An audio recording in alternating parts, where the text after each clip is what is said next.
Hello everyone, how are you doing? This is MD Tech here with another quick tutorial. In today's tutorial, I'm going to show you guys how to go about preventing users from accessing or running specific Windows programs on your computer. So this should be a pretty straightforward tutorial, guys, and without further ado, let's go ahead and jump right into it.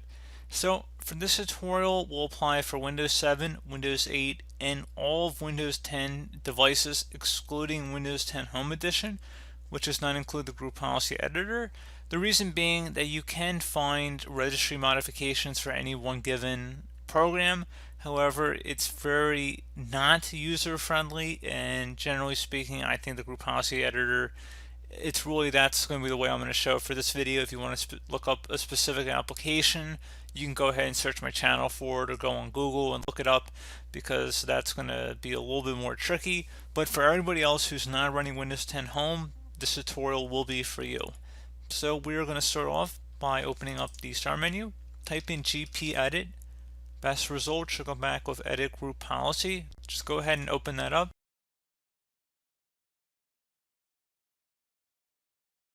Underneath user configuration, you want to go double click on the administrative templates folder.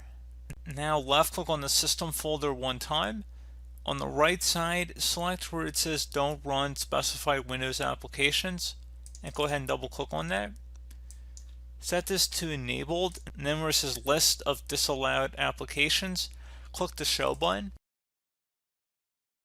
Click the little plus button underneath value in this other column field, and you can go ahead and actually type in the executable name here. So if you want to do Firefox, for example, you could do Firefox.exe.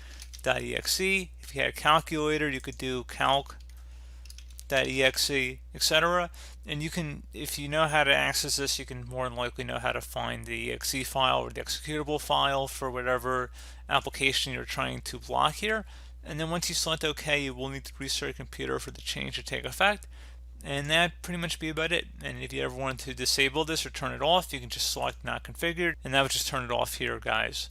So pretty straightforward process. Do hope I was able to help you out, and I do look forward to catching you all in the next tutorial. Goodbye.